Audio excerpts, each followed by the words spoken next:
Está de volta o Jornal da Manhã, 7h38. Repita. 7h38. Olha, o censo demográfico era para ser realizado no ano passado, mas foi adiado por causa da Covid-19. E agora, nesse ano, um corte no orçamento inviabiliza a realização da pesquisa que coleta informações sobre o país e que ajuda a definir políticas públicas necessárias. E para analisar o que representa para o Brasil esse novo adiamento do censo, está conosco o ex-presidente do IBGE, o economista Paulo Rabelo de Castro, mais uma vez nos atendendo aqui no Jornal da Manhã. Doutor Paulo, como vai? Bem-vindo, tudo bem? Bom dia, Tiago. Bom dia, Lívia. Bom dia a todos os que acompanham o Jornal da Manhã. Bom, o que representa esse cancelamento? Como nós já destacamos aqui, o censo é fundamental para que o governo tenha informações e elabore políticas públicas, enfim. O que representa mais um ano sem essa avaliação, na opinião do senhor? Tiago, é não menos do que uma tragédia estatística. É uma catástrofe que pode ser comparada à catástrofe da Covid, porque ao mesmo tempo que esse terrível vírus ceifa vidas e ceifa também uma parte do PIB, da produção nacional, a ausência de estatísticas liquida com as políticas públicas e também liquida a mais longo prazo com a própria democracia. Por quê?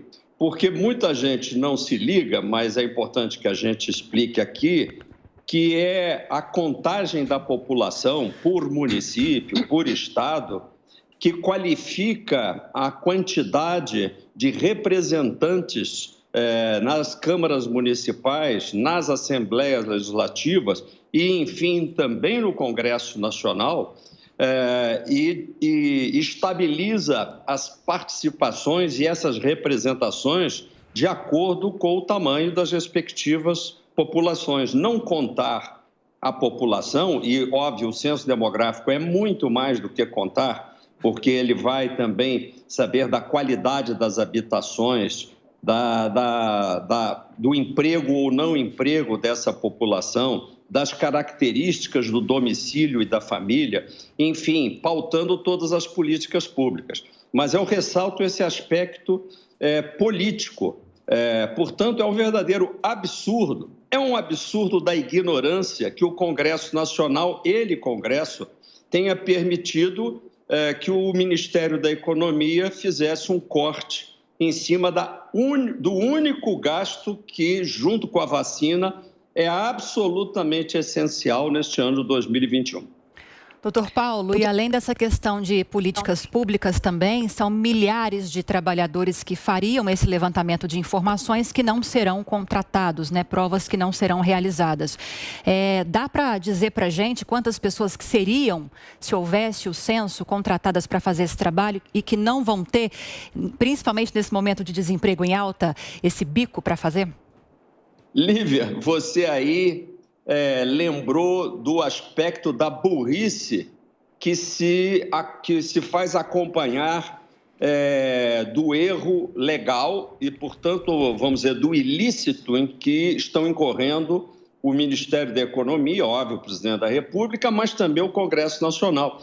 É que num ano em que nós temos um gravíssimo problema de desemprego e desemprego ainda maior na população jovem, o que é que o censo demográfico faz? Ele emprega cerca de 200 mil pessoas, em geral são jovens, e muitos deles que têm no IBGE e nesse censo o seu primeiro emprego, a oportunidade do primeiro emprego, que marca o resto das suas vidas positivamente, pois este governo comete a sandice de deixar de fazer esta política de emprego que não é só cavar um buraco na rua, é fazer o levantamento, a fotografia da identidade atualizada do povo da nação brasileira. 200 mil empregos perdidos com os 2 bilhões que não serão gastos. E, ao mesmo tempo, ele está gastando 44 bilhões apenas com os auxílios emergenciais.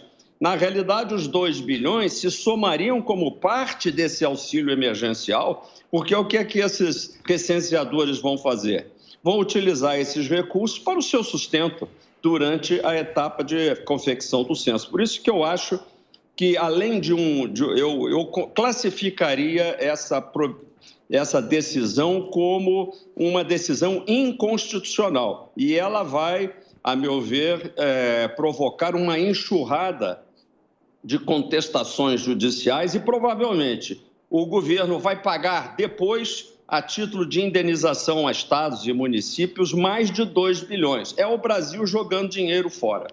Doutor Paulo, mas qual seria a saída? Porque a gente vê a situação muito difícil das contas públicas no Brasil. O próprio orçamento foi aprovado só agora, depois de um acordo entre o governo, entre o próprio Congresso Nacional, porque havia até risco de pedaladas fiscais. Mas eu pergunto, qual seria a saída? O senhor acha que o governo tem dinheiro, estaria aplicando mal o dinheiro e não destinando esses recursos para o censo? Qual que pode ser a saída nesse momento? Claro.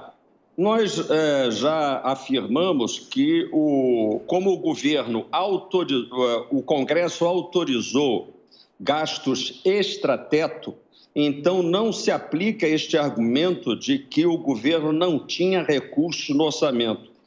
O teto do orçamento foi aberto, abriu-se o teto para que se gastassem mais de 100 bilhões em cima do déficit anterior de mais de 200, ou seja, é uma verdadeira pandemia de déficit. Portanto, em mais de 300 bilhões de déficit, qual o impacto de mais 2 ou menos 2 bilhões? Fazendo as contas rápidas, é menos de 1% em cima do déficit já pré-existente. Portanto, não se aplica esse argumento. Além do mais, houve um erro já em 2016, quando aprovada a PEC. Eu era o presidente do IBGE na ocasião, fui ao relator, argumentei com o relator, o nobre deputado, por sinal, Tarcísio Perondi, que, entretanto, não acolheu a minha sugestão e a minha recomendação, o meu alerta de que era preciso colocar o gasto do censo já na legislação da PEC do teto como um gasto extrateto. Por quê? Porque ele é um gasto que só ocorre, e ele é fundamental para o país, a cada 10 anos, não é um gasto repetitivo. Ele não se repete no ano que vem, nos próximos, só a cada 10 anos, de forma que é um gasto perfeitamente acomodável. Além do mais, recentemente, nós fizemos ver ao governo que ele agiu muito mal com esta legislação extrateto, porque ele poderia ter simplesmente deslocado a aplicação do IPCA, que incide no teto até os meses de junho, ela vai de junho a junho.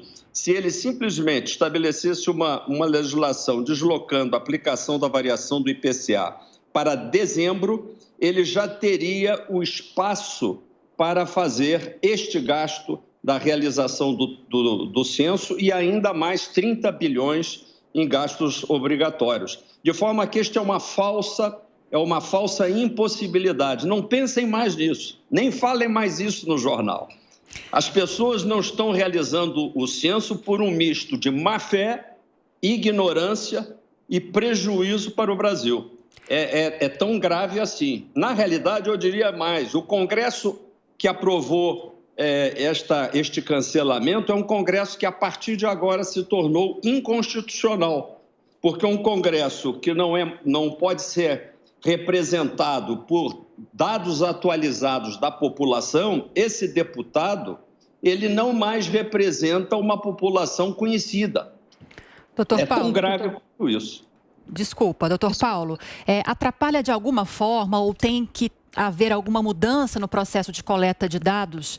Esse atraso, quando ele acontecer, vai ter que haver alguma mudança nesse processo de levantamento? Tudo fica mais complicado, mas é superável. Nós temos excelentes estatísticos no IBGE. Óbvio que o período decenal fica prejudicado, mas tem como superar. O que, Lívia, você tem muita razão, é o impacto que isso causa, e ele é crescentemente mais grave, quando as verbas do Fundo de Participação dos Estados o FPE e o Fundo de Participação dos Municípios, utiliza dados desatualizados do próprio IBGE, que, não tendo a contagem atualizada, faz simplesmente estimativas da população dos estados e dos municípios. E esses fundos utilizam essas estimativas que eu mesmo, como ex-presidente, reconheço são desatualizadas. 12 anos depois da última atualização, elas são profundamente desatualizadas, prejudicando justamente as atividades políticas dos prefeitos, dos governadores e, obviamente, também das casas de representação do povo. É um absurdo, uma tragédia, uma estupidez. Eu fico, entretanto, agradecido que vocês possam ter me dado um espaço para alertar a população sobre o gravíssimo prejuízo em que ela está incorrendo neste momento tão difícil já porque passa o país. Conversamos com o ex-presidente do IBGE, economista Paulo Rabelo de Castro. Mais uma vez, muito obrigado pela atenção, pela gentileza. Um bom fim de semana. Até a próxima. Verdade de tudo, um bom fim de semana, Lívia, Tiago, e para todos que nos acompanham aqui. Agora 7h49. Repita. 7h49.